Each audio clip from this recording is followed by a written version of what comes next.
How are you? Hi, I'm well, really well. How are you, Andrew? Nice to meet you. Nice to meet you too. Yes, this is the first time we've met. But you're an old friend of Adam's, I hear. I am. Yes, Adam and I probably started around the same time. in Hackney as well, in East London. Actually 6 years ago. Yeah. Something. I Wow. remember that actually because my next door neighbor, because I was doing it in my kitchen at the time, and I had a different brand which was sort of like my R&D brand, and it was called Lois and the Living Teas. And my neighbor, who was American, came home one day and said, "Oh, is this other guy who's going to start a kombucha business?" And I was like, "Oh, like literally, oh my god!"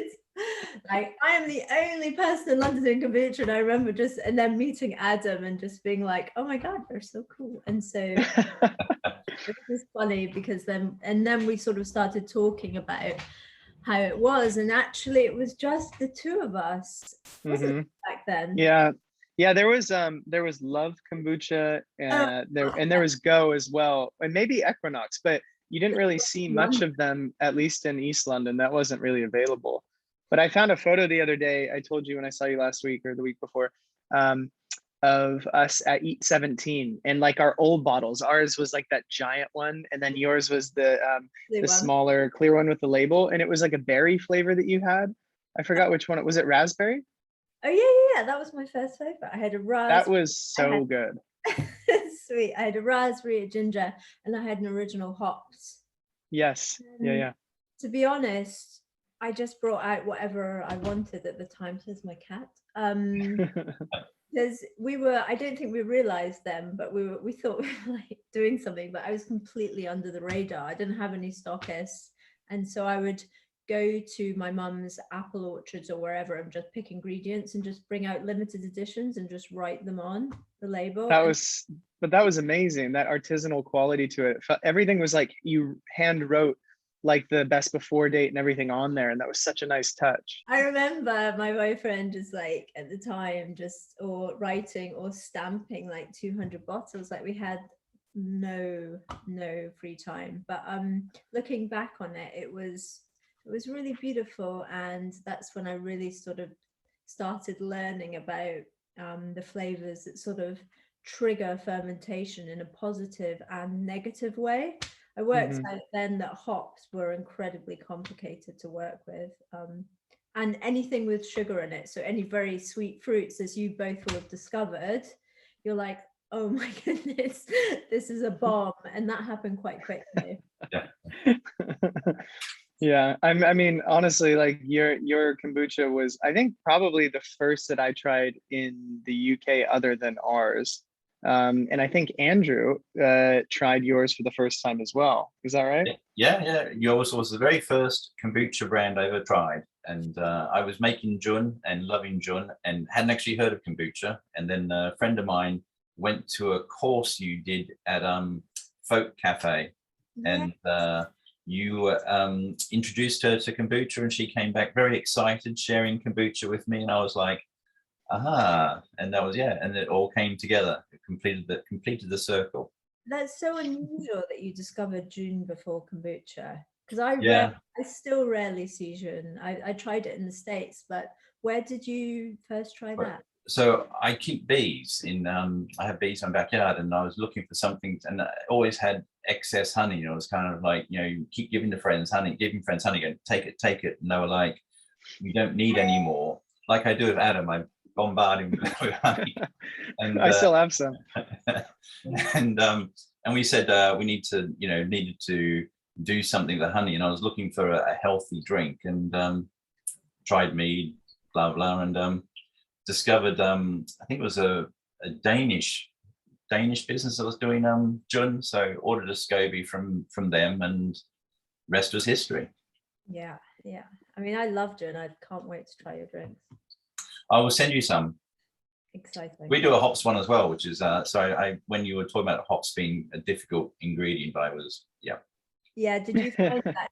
So we went on a whole journey with it, and so originally I think it was hops from the hedgerow in Somerset, and then I started using Citra hops, but fresh ones, and they're quite as soon as they're exposed to light, they just change really quickly, but they've got such beautiful sort of fruity, sweet, citrusy taste. But then I found that I couldn't get them to infuse quickly enough. And then I was using more fresh hops, but they had their own set of yeast, and that was affecting the fermentation. And now I've moved. Oh my gosh.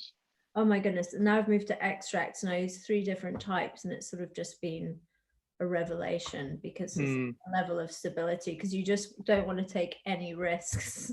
Yeah. Mm-hmm. So in the early days, Louise, were you flavoring at the time you were fermenting, or were you doing a second fermentation? Were you flavoring afterwards? I was doing a second fermentation because all I knew was homebrew, and at that time there was very little information available. And then when I would speak to a brewery, they would say, oh, you have to heat treat it, or, you know, they didn't have the same knowledge because it's such a different set of ingredients in fermentation. So I would treat it as you would, where you would make the first fermentation in a jar, and then I would bottle it with the ingredients, and then I graduated to doing it in a large container and doing a secondary ferment for a few weeks. And then that was the infusion, and I would let that ferment a bit more, and then I would bottle it and let it get carbonated in the bottle, which tastes phenomenal, but also means that you have a large culture in the bottle and low levels of alcohol. So that was exciting, but quite difficult to sell. Yeah. After a while, because you take it and they go, what's that? And kombucha was quite new at that time, and you'd have this thing floating, you'd be like, it's delicious and it's good for you. And it's really hard to convince someone that when there's this sort of like brown strands floating around, and you'd be like, just give it a shake. So that was really challenging. And what I used to do is actually I would take it to the restaurants, and they would sieve it and serve it in a glass, because then that was gone, and it was this fresh, fizzy, delicious, very authentic kombucha, which I couldn't really sell in the mainstream. I started learning about it. I had a similar horror story where we were bottling in brown swing top bottles, and so you couldn't actually see the SCOBY inside it. And a friend of mine opened the bottle and had it, and the SCOBY slipped down for one of his gulps, and he was not happy. Yeah. And I used to think I can get people through this. And I wrote this message, I think I wrote sort of, it was ridiculous actually. I wrote consume or toss, as if that would make sense to people. No one knew what to do. And I had all these crazy messages going, it's safe to eat, and all of these things. And then eventually I just learned about filtration, and that sort of changed my life. It changed everything. In fact, but it changed ours too. Yeah. And it was a question of paying somebody, I think from Canada or the States. Do you remember that guy? Yeah, Seb. Yeah, Seb, and he helped me and said, you just need a wine filter and that will change things. And so I started then learning about filtration at every stage of fermentation, because I worked out, or we all did, that you had to control the yeast at the very beginning, because it would affect the fermentation at every stage. And so that made things easier. And now, of course, we have much more advanced equipment, thank goodness. So what was the stage, I don't actually know this story, that you took it from your kitchen to a commercial premises, and what was the scaling up process like for you? Yeah, so I started in my kitchen, and I would deliver it on my bicycle. And so that went on for a year or two, and it became sort of unsustainable as it grew. So I had sort of 8 30-liter pots in my kitchen, which isn't very big, and it was where I shared my house with my partner at the time, and it was completely unsustainable. And so then I didn't have enough money to that's the thing, I didn't have any money. I didn't have any. Most people save up before they start a business, but I didn't do that. So I got a loan from Virgin, and so I had a few jobs at the time. I was actually working as a restaurant manager, waitress, and I was looking after someone's children, and I was working as a tailor. Oh my gosh. doing this on the side, and I still couldn't afford to get it out of my house. And so that's when I applied to Virgin Startup and got a bit of a loan. And I think it was about £6,000, but it was a personal loan. And they sort of taught me about writing a business plan, or what that even looked like. And so that was my very first stage. And I moved it into a premises in the Kingsland Road, and it was tiny. It was like a cupboard. It was about maybe 5 foot by 5 foot. And I bought some shelves from, I think it was B&Q, and nailed them to the wall, and just had sort of 20 buckets and a little table and a fridge. And I was so proud of it. And it was tiny, but it was £800 a month, which was like so expensive for this time. That is. But what that did was it enabled me to then have a space that I could call a commercial premises. And at that point, I was thinking, I can't do this on my own. I actually don't know how to run a business, because I was sort of doing everything but not very well. So I was producing it, I was labeling it, I was delivering it, I was trying to get customers. And I thought, I've got this vision of having a real business, but I've no idea how to get there. And at that point, a mutual friend introduced me to my now business partners. And one of them actually came down, which it's amazing I managed to get him to come down there. But I brought him in, and you could see he was just literally pulled a cupboard under the stairs, and the stairs were sort of really vertical. It's like a fire exit to get into this room, and there was all this trash underneath. And I was like, some of the really rough parts on the Kingsland Road, and I was going, just ignore it anyway. So I sort of brought him into the cupboard and wedged him, and then we ended up having this amazing conversation for 3 or 4 hours about fermentation. And even though I didn't really have a business at that point, him and his other business partner both agreed that they would help me. And so began the new journey of starting this brand new company, LA Brewery, which is where we are now. But at the time, he recognized that I had no scalability. And so he said, I'm going to help you. I'm going to send you, and you will find someone to make this for you. So he sent me to all these large microbreweries and food production facilities around the country. And they all said, no, absolutely no way.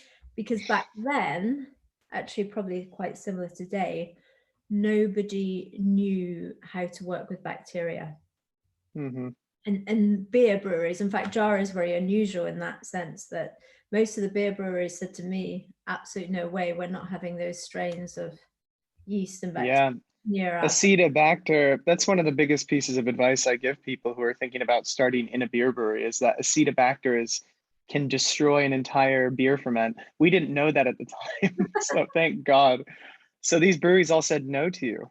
Yeah, so they all said no, and the food production centers said, oh, we found one, and they said, oh, we could maybe build you a brewery, but it will cost 500,000. I was like, oh my God.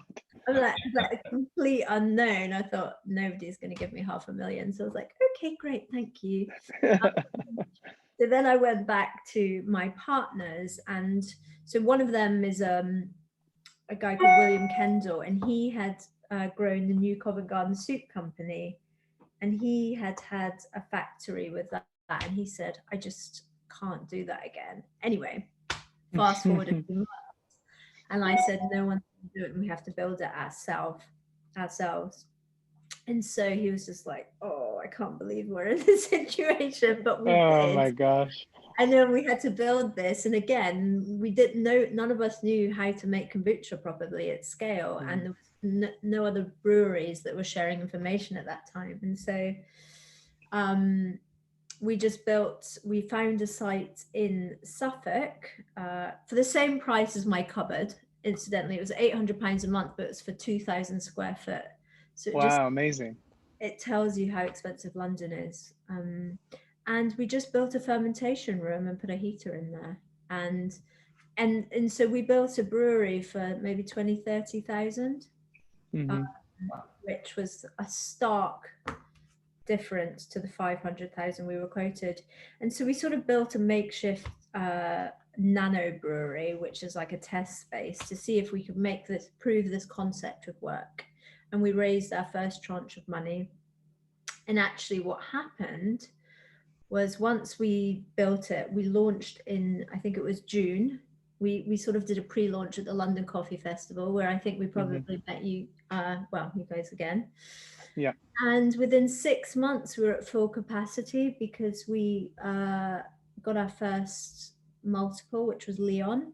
And then we were out of space. And then we spent the last 4 years basically trying to work out how to increase our capacity. And we finally just finished our new microbrewery, sort of 5 years ago. Amazing. And it's how much space do you have now in your new brewery? So internal space, we've probably got the actual brewery building is about 4,000. Then we've got another 4,000 outside. So we've got internal space that's probably about 8 to 10,000 square foot, but the outer perimeter is 25,000 square foot. Wow, amazing. The potential to grow, which is, well, you know what it's like. It's a really big deal. I'm so proud. Yeah. And the first time I took my partners there, they were like, "Oh God!" It was literally just a car park with a tall fence around it, and then there's a very old warehouse. Well, an old airplane hangar, which was used for fueling airplanes. And it was certainly not food grade. And so we've spent a lot of time working out what the best way to build a food production space was inside this. But what's really amazing about it is it's connected to a biodigester. So we have dark green energy.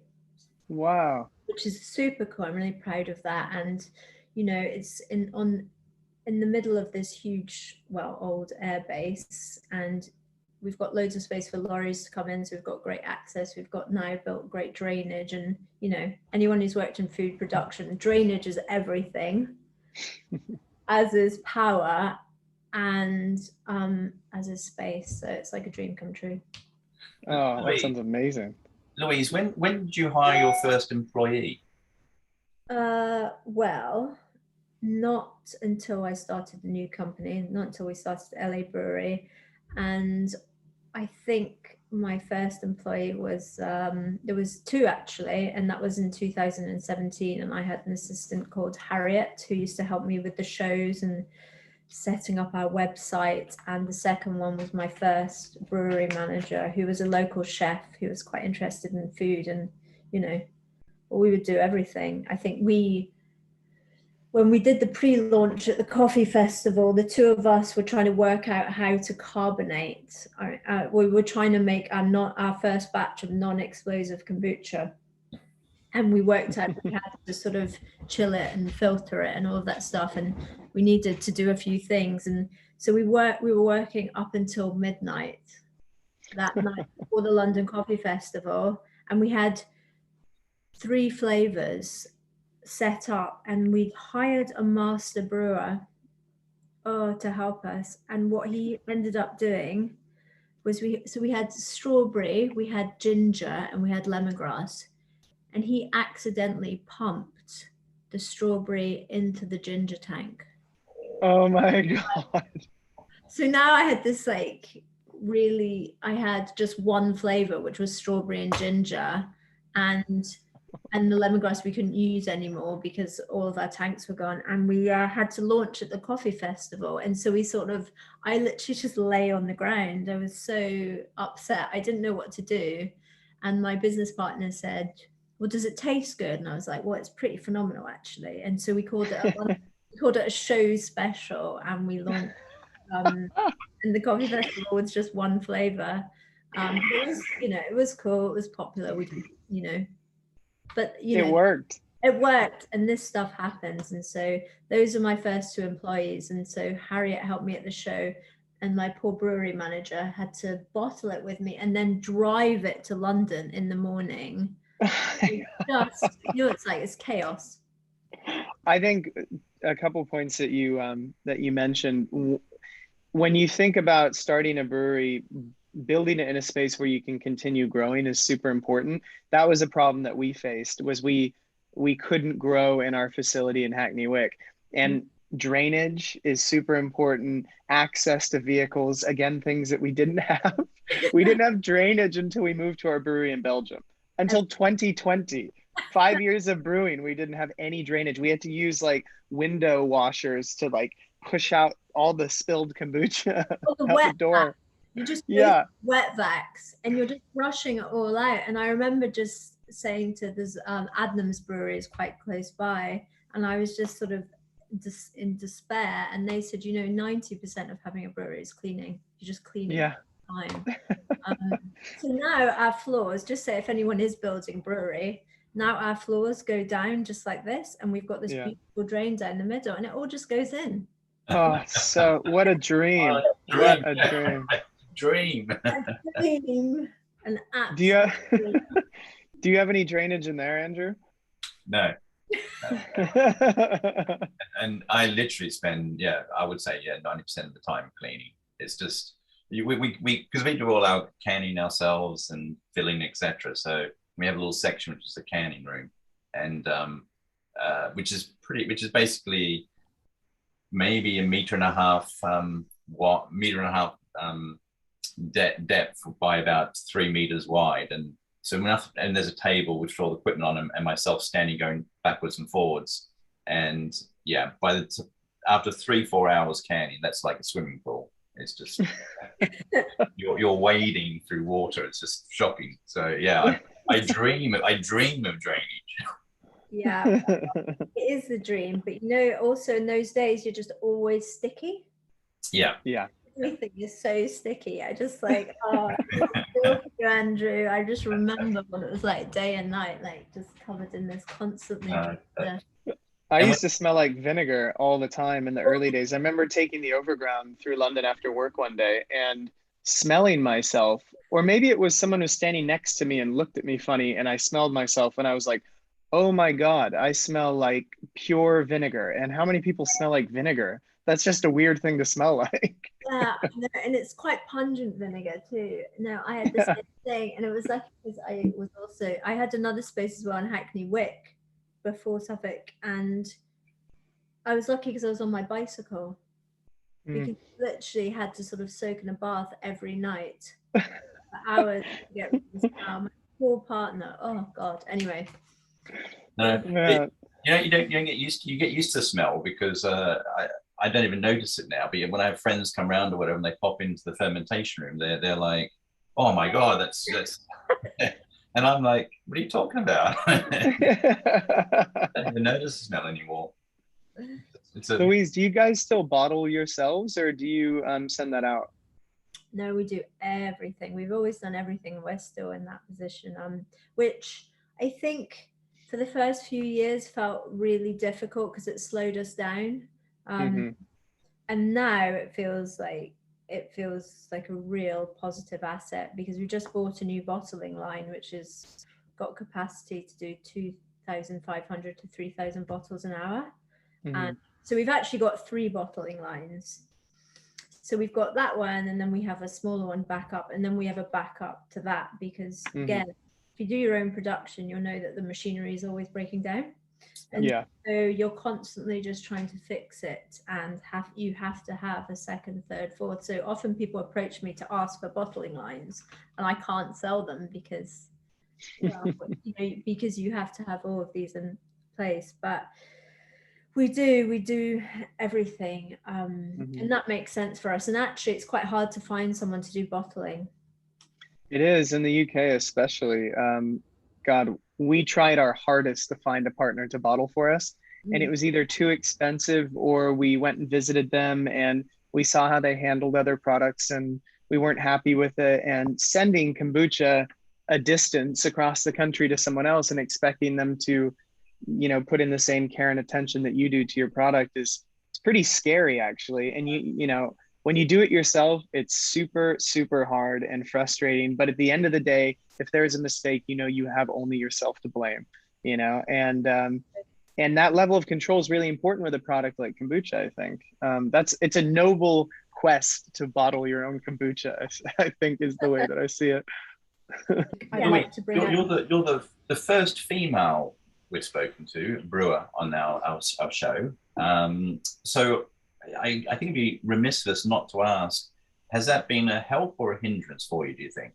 I don't know if it's actually made any difference, because I have been very lucky in my professional career in the last few years, in that I've met great business partners who have probably treated me no differently. If I'm completely honest, I would say, would I have had the same success fundraising if it was just me on my own? Probably not. But I do have two very successful male partners who have successes with businesses. One is called Mark Palmer, and he was the ex-marketing director of Pret a Manger. He worked on Green and Black. He was one of the founders of Green and Black Chocolate, and also he has, a company called Corsten Press. And William Kendall is also, famed for Green and Blacks and Covent Garden Soup. And so I think their experience together and them taking a leap of faith and working with me has made my experience much more smooth than it probably would have been as a sole female party. But in the beginning, when I met them, they treated me, with all the respect and that I deserved, hopefully, and have helped me grow and have taught me they've always encouraged me to sort of follow my own dreams and ideas and stand strong, and have sort of said, we'll pick up corporate finance as we go along. And so I think in some ways there's definitely a movement where women entrepreneurs are really being supported. So that's definitely gone in my favor, especially in terms of press. But I have a great team. I, as I said, I haven't had the barriers. The real barriers are around fundraising, I think. And because I have support, I think it's perhaps been easier when it comes to larger individual angel investors. Just briefly touching on your branding and marketing, I think what you've achieved, which is rare, I think I don't really see it that often in kombucha, is going from a very, very much an artisanal product to a commercial product, but retaining the same flavor, in my opinion. When I think back to when I first tasted your kombucha, it tastes the same to me now. And also the branding and the artisanal quality to it, like it feels like you're still engaging with that original product, if you know what I mean. Like a lot of brands sort of jump up to a commercial product and it feels different. It has a different energy, and also the liquid is different, but yours has remained consistent, and that's rare. So your brand is very much you, LA Brewery, Louise Avery Brewery, and like your handwriting is on the back of the bottle, and it's very much you. And I think that's really, really cool. And I think people can feel into what you're about when they pick up a bottle of your kombucha. Thank you. To answer your question about the same brew or your statement, what's incredibly challenging, as you'll know, is growing fermentation, right? So what often happens is when you start out, you make your first few thousand liters, and then you get a larger stockist, and you're like, people think you can go from making 1 cup of tea to 10,000. And you can if it's tea, but if it's kombucha, you absolutely can't. And scaling bacteria is a really scientific art form. And so what we were really careful to do is to just make sure the kombucha was strong enough. And that takes a very long time. And so I think that's probably controlled our growth a little bit. But it's the beauty of kombucha, something we talk about quite a lot, is the taste profile, which I'm a massive believer in the palate, and I don't think it's utilized enough. So we obviously have our sweet receptors, our sour receptors, we've got umami receptors, bitterness receptors, and we can also sense viscosity on the tongue, which alcohol has. And so in my drive to create a really good non-alcoholic drink, kombucha ticks all of those. So it does trip your sweet receptors, your sour receptors. You can sense a viscosity, and if there is any bitterness, it's like the perfect drink. And so if it becomes too thin over time, then none of that works. Mm-hmm. That has been sort of my vision, that it has to be this really satisfying drink for people that sort of has grip, and that you should take a sip and go, that's unusual, but you should keep going back. Yeah. And so that was my vision for the drink, and I hope we've achieved it to some level. We've probably got quite a few different drinks which go after sort of different areas of drinks, but the brand itself, you know, we've tried to spend, we haven't really spent much money because we don't have a marketing budget really. But what we do is make sure we talk about all the things that I love, and I love flowers, I love nature. So I always try, and if I'm struggling, to go out into the garden, look at what's in season, bring it back to the kitchen. And every time I start to sort of waver a bit with work, that's what I just need to strip it all back.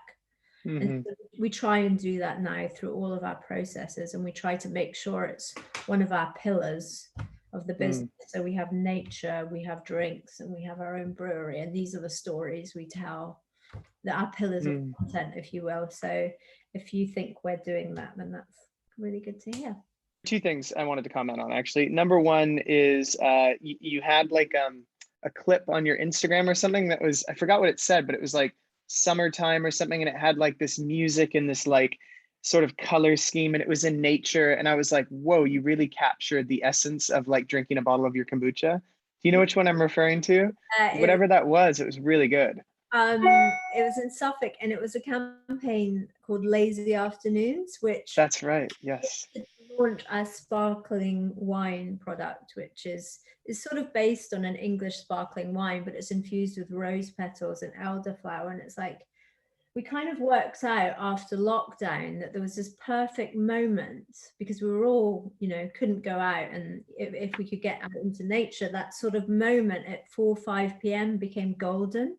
And we thought, what's our moment? Like, what is our moment for drinking kombucha? So lots of people drink it. Some people drink it in the morning, lunchtime, in the evening. But we just thought, for this drink, it's perfect, right? How do we create all the sunshine and all the nature and make people feel good? And so that's where we arrived. We worked with this really cool ad agency who helped us out, and sort of just, it was the music's quite powerful, and yeah, it was so fun. And we just wanted sort of all the reflections of summer, and just how have you got that perfect moment, just where you end the day, which isn't about drinking, but it's about just sort of that happiness. And lazy is, it was about LA. It was sort of like an elegant laziness. So yeah.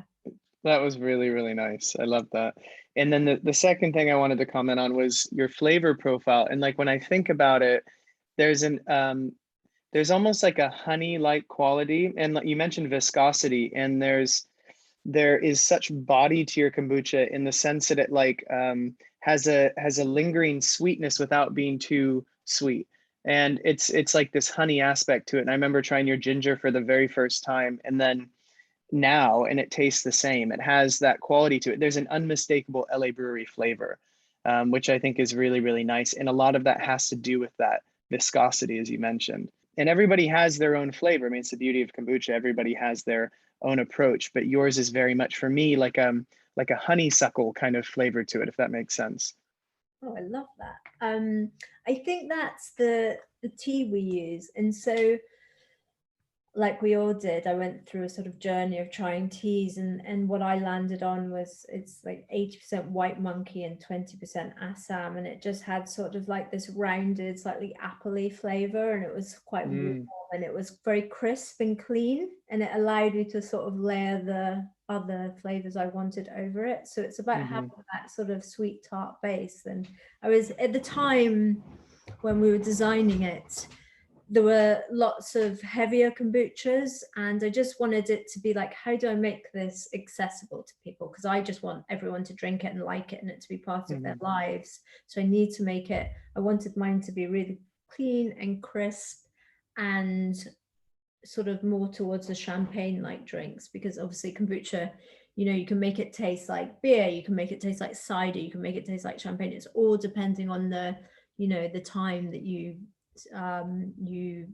stew the tea? No, you infuse the tea, and what Mm. tea you use, and that's the real art of it. And so I became really obsessed with how to make this light, crisp one that people might say, oh, because what we find, right, it shows is people go, oh, I've had kombucha before, no way.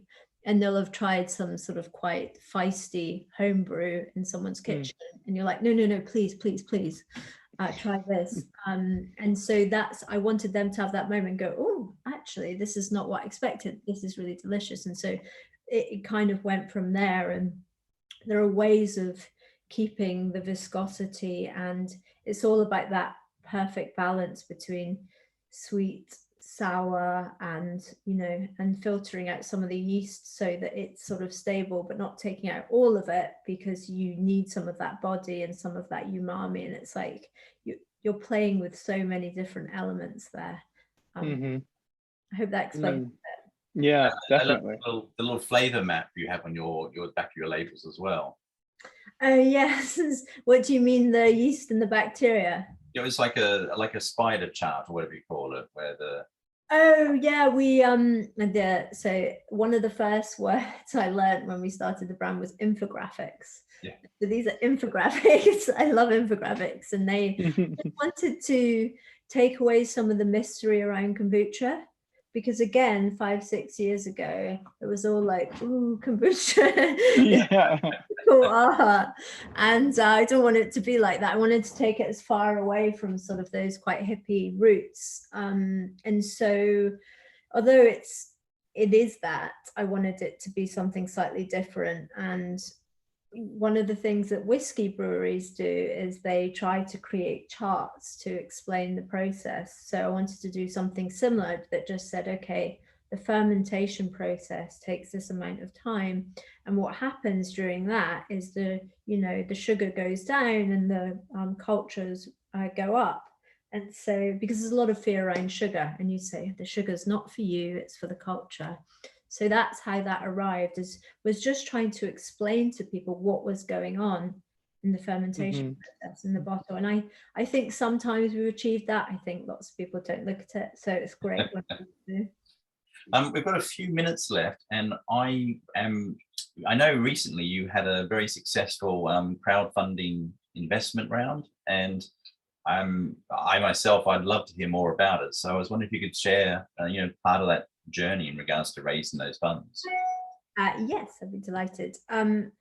So we've had to raise money all along the journey, and this was our sort of fourth fundraise. And coming out of COVID, well, we weren't coming out when we did it, but we knew it would be quite a difficult environment to raise money. And one of the ways we've always considered is crowdfunding. And so we spoke to Crowdcube about it, who were really excited about the business, and they're very young, enthusiastic people. And so we essentially made the decision, and there are a few things that I know about it which I'll share. The first thing is it's a lot of work.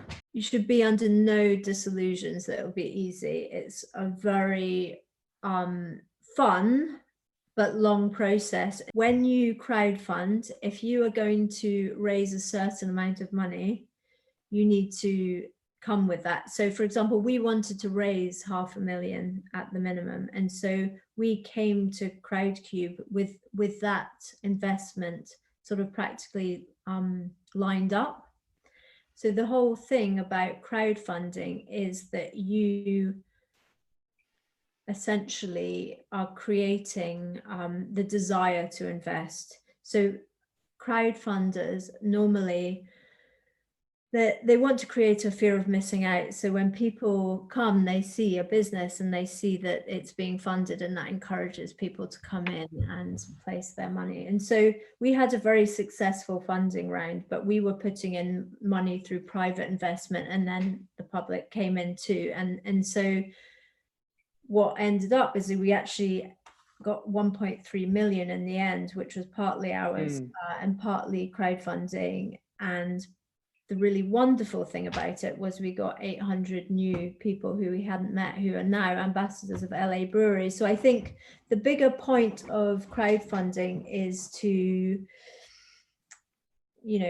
gain a crowd and also create future customers for your brand. So these people will hopefully support us over time and use our online shop and be with us on the journey. And it also gave us a chance to get all of our ducks in a row and crystallize our vision and our business plan again. And at that time, we were really pivoting towards creating more of a non-alcoholic drinks brand as opposed to a kombucha brand. So it also crystallized that for us.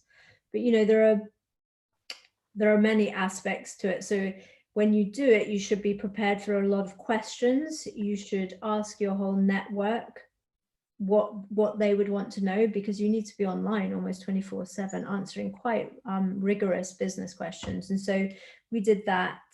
And then there's also investor rewards, which we've only just finished sending out, and it's sort of 6 months later. So it is a lot of work, but also we loved it, and we made a film, and you know, we had a great time, and we met a lot of nice people. So I would recommend it, but also you can't go into a crowdfund with no money. To understand that you have to come to the table with some investment, and then that will encourage others to invest in your business. So when you say coming with your own money, did that money come from family, friends, your existing investors, your social media followers? A bit of both. And then the other thing is so when you raise that money, you should also use your network. I mean, I wouldn't say to a friend who's going to put in £50 come in privately. We do have, you know, for larger amounts of money, we, you know, have existing investors, but lots of people, lots of my friends and family came through the Crowdcube platform and invested. And at that point, so if you have a great big social media following, it's the time to utilize that and your mailing list to its fullest effect, because these are going to be the people that sort of really support you through that journey. That was so helpful to hear. I never really heard it talked about in that way before. I've actually never really explored the concept, and it sounds like you guys had a huge success of it in quite a difficult time as well. I know that there are other, you know, brands, from food and drink brands to everything in between, that were trying to raise around the same time, and it was that there's obviously a lot of risk involved in that, but you guys, that's a huge success. That's amazing. Yeah, we were very successful in it, and we were lucky with that, and we did work hard on it. But also another scheme that I highly recommend is the Future Fund, which at the same time we raised money. So we actually, our total raise was about 2 million at the time, because the Future Fund has a scheme where you put in a private investment and they will match it. Wow. So whatever we put in, they would put in exactly the same. So that took us up to the 2 million. And that actually, that money that they give you, which is like a loan, converts to equity when you next raise money. But that's also been wonderful for us. And so the whole thing together will give us runway for a few years, we hope. So, amazing. You know, in times like these, it's not easy to have a business, and you need to have some money in the bank to sort of fund the ups and downs. If you don't mind me asking, because you mentioned you had to make a video, etc., for the crowdfunding. Yeah, what were your sort of costs, do you think, to prepare for the crowdfunding? I think we probably spent a few thousand, maybe 5,000 on the video, but not as much as you might imagine. But actually, you need that. You need those videos that work anyway. You can use it for a number of different things, and it ends up being a sort of great marketing tool for your business. So I wouldn't say that ends up just being allocated to the crowdfund, but that is what we spent. But it's although there are some costs involved, I wouldn't say that's a major. It's more the costs involved with the time of the people working on it, which is pretty much, when you're trying to run a business at the same time, it's all consuming. It's probably 50% of four people's time. So it's just something to be aware of. It's always much more work than you imagine. Yeah. So does that mean you now have a board of about 800 people? Well, I think we have about 800 investors, but they are not all on our board. That'd be a big table. That would be a massive table. And I'm not sure they would want to come to all of our board meetings. I think your AGM will be one big party. Exactly. Well, we may indeed do that. I know that sounds fun. I'd love to meet everyone, but it might take a bit of time. I have one last question. Actually, it's sort of a two-part question. Where do you see the future of LA Brewery going? And then where do you see the future of kombucha going in general? Well, it's funny, kombucha I'll answer first, because I think we probably all expected it to follow a bit more closely to the journey in the States, but it didn't, of course. And what's interesting, if you look at the States, they have this huge microbrewing movement and a great chilled distribution service. Okay, so they are still selling chilled kombucha everywhere, and it's very, you know, the kombucha in the States is phenomenal. And you go to all these places, and it's all very high quality. It's less filtered. There are different variations, and they can also talk about probiotics and health in a way that you just can't do in the UK or in the EU. And so it's a very different thing. And I think when it came over to the UK, there was a bit of a land grab to try and get a segment of that success, which of course didn't happen in quite the same way, because lots of producers came over and really targeted the soft drinks market, you know, and put it into cans, and it all became ambient, and the price dropped significantly. So suddenly there was sort of the brands that started in a more of a traditional way, which we went for, which was the chilled. It was a bit more expensive, and then there was this big race. And one of the reasons for that is we don't have a great chilled distribution system here, so we've all had to adapt to that. And in fact, now I have a chilled range and an ambient range to look at two different spaces. And then if you go to Australia, where Remedy is so incredibly successful, that's an ambient kombucha, which is no sugar and targeted at soft drinks. So they see it as a sort of the complete opposite as the States, and we're somewhere in the middle. And so I think kombucha it sort of had some success, and then it fell away. And now I like to think it's sort of coming into its own again in a different way, and being viewed as more of a non-alcoholic drink alternative. And that's what many brands like us are really focusing on. And so for the way I see kombucha personally as an ingredient, I kind of think, okay, this is this amazing vehicle for creating flavor. And I'm really much less worried about the word kombucha. I think kombucha is fantastic, but it's like saying I love beer. I think beer is fantastic, and I love wine, and I love tea.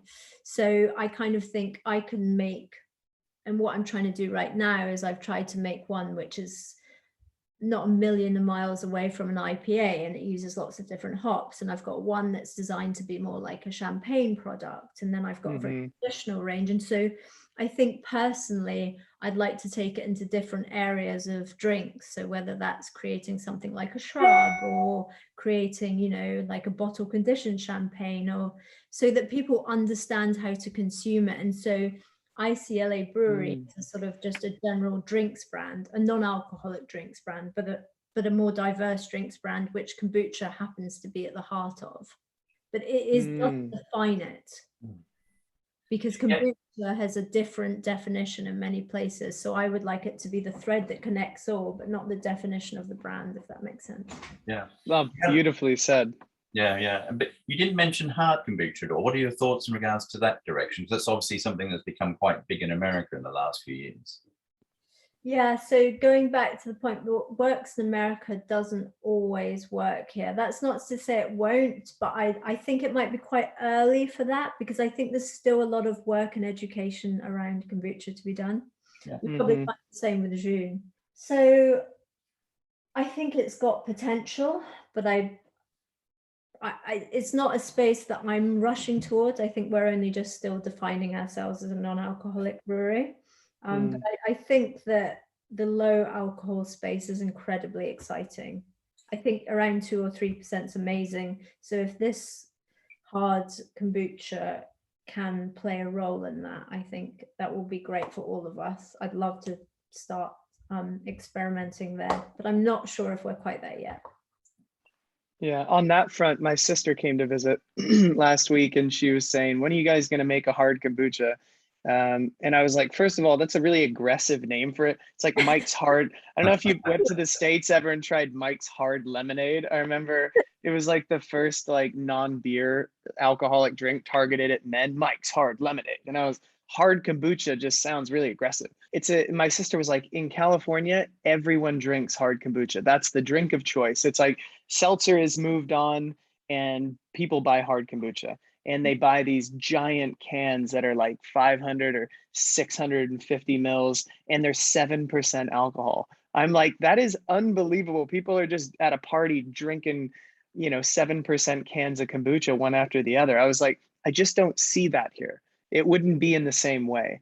It's the UK is more of it would come in the form of a wine bottle, or it would come in the form of, like you said, a low ABV, beer type drink or cider type drink, or even a natural wine style. Like it has a different perspective here. Dare I say it, classier? I'm not quite sure, but the idea of just naming it hard kombucha and putting it in a giant can at 7% seems like it's a malt beverage, in a way. It's like such a different approach. Well, there's so much work to be done around it. As you say, I find the word hard really off-putting. Also, it has to be jacked up with other kinds of yeast. There's just I think we're basically war-torn from how much work we've had to do to say, just try it. That the idea of introducing a new level of complexity and explanation, and also because it just seems quite rude, doesn't it? It's like 7%. We're not really like that. And so I think it will take a while, and it will probably have to find its own feet, as you say, in a different, in lots of different formats before it takes. But it's not something that I would race towards. And so I think that's probably where I'm sticking a little bit on it. So to be more specific in terms of where our business is going, I'm really keen on the non-alcoholic drink space, because I think that's only growing and growing, and we see figures every day that sort of rise up from 1 out of 2 people are cutting down now, and so I want to do that. I want to do more limited editions within our business. I think I'm bringing out a second champagne product quite soon, so I'm hopeful of that. Will hopefully be launched in the next few months. And I think one of the areas that has been quite good for us is sort of restaurants and casual dining. So I'd really like to focus on working with them. It's quite complex getting into grocery customers, and so I think the other, which has made me think, made myself and my business partners think, you push so hard for certain things, but actually, are you missing a trick, right? Should you be focusing on what's working? And one of the other areas, apart from casual dining, that's been working for us is the online sales. And so I think really, and I think most businesses will agree, that's a real area of growth. And it might have slowed down a bit after COVID, but there's these great subscription models, and there's so much you can do with that. So I think it's something we really want to think about for the future as well, because you have this great platform, you can tell stories, you can be very creative, the margins are better. And so I think that will form a big part of our business as well. And perhaps opening some kind of more immersive experience in Suffolk at the brewery when we have some more time and money. Like a tap room? Like a tap room, like a tasting, like a kind of tap room visitor centre, something that allows people to come along and, and work out what that looks like. Because I get so many requests to come to the brewery, and I often can't facilitate it because we genuinely rammed, we're always bottling, there's so many people in and out, we're just dispatching because we do it all ourselves. It's not like just coming in for a cup of tea. It's a real operation, and especially during COVID times, you have to everyone has to fill out all this paperwork, get head to toe, and sort of like all this clothing, and it's not straightforward because you're taking 2 or 3 people off the line in order to do that. So it is something that I want to do in the future, to sort of open up the brand to more people and just say, okay, we now have something that you can come in, you can try the drinks, you can just a more immersive experience, which is, I don't think people always understand how difficult it can be when you have a startup and you're trying to do so many things at once and you want people to come and try it, but it's like physically impossible. And you're not trying to be secretive, you're just trying to keep the wheels moving. So that would be a big desire going forward, to work out easier ways of bringing people in. Louise, we've run out of time, but I just want to say this has been absolutely fantastic. We should definitely done a second episode, like a part 2. This is great. I learned so much already from you, and we've known each other for years, but I didn't know so many different pieces of your story. So it's been really great. And I think this is going to be really inspiring and energizing for a lot of brewers out there that are going to be tuning in, who are at the early stages or the mid stages, or just, thinking about starting a brewery. So thank you for your time and your enthusiasm and for helping create this industry here in the UK. It's obvious from talking to you, you're extremely passionate about the subject, and I think that's great. Oh, thank you. Well, I've got a lot to say. Well, let's perhaps do another one soon. Yeah. Well, not perhaps, definitely. I'm excited in mind, because there's so much to talk about in this industry, because it's sort of like it's growing, and it's like I was trying to say earlier, it's not just about kombucha. It's about so much more when you start sort of being a bit more creative and imaginative.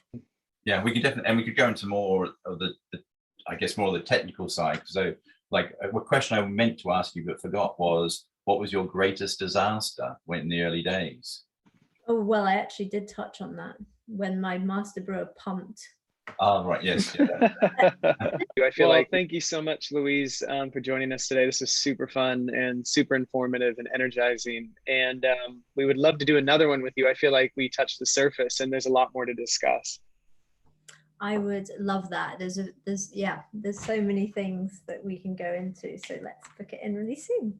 I'm excited. Yeah, sounds good. That was great. Thank you so much, Louise. I loved your energy, and I love your passion for the drink. It's just amazing. It's really been really enjoyable. Yeah, I've really enjoyed it. Good to meet and you. for everyone out there tuning in from the UK, where can they find you? You're in so many different places, but where would you recommend people buy you? Well, we are still in Planet Organic and Whole Foods and Lyon, and we are selling in a few Honest Burgers right now, which is really exciting. Selfridges, a number of stockists, but also on our online shop, which is really cool. I love it when people buy from our online shop. Yeah. So exciting. You know why? Because a little dinger goes up on my phone and it says ka-ching, and I was about to say the same thing. Like an old school lift. It's like, the first thing about having a business, when you make a sale, like even if it's sort of £15, you just feel something. So yeah. I still do all the customer service for Jarr, so I respond to the emails, and somehow recently I discovered that my personal phone number was connected, and this guy called me. I don't know if I told you this when I saw you, Louise, but this guy called me from Wales. And I just get a call on a Friday afternoon in this thick Welsh accent. And this guy's like, "Where's my kombucha?" And I was like, "Wait, what? I don't understand. Who is this?" And he's like, "I ordered your original kombucha 2 weeks ago and it never arrived. And I keep trying to get in touch with DPD." And I was like, "I'm so sorry." I was like, "Well, my name is Adam. I'm the founder of Jarr. How did you get my number?" And he's like, "It's on your website." And I was like, "It's on the website?" And I was like, "All right, well, I'll sort you out." And he was so angry, but he eventually got a free case and a full refund. So, that's the benefit of running your Anyways, thanks so much for your time. This is really fun. Thank you. Really good. Thanks, Louise. Bye. All right. Bye.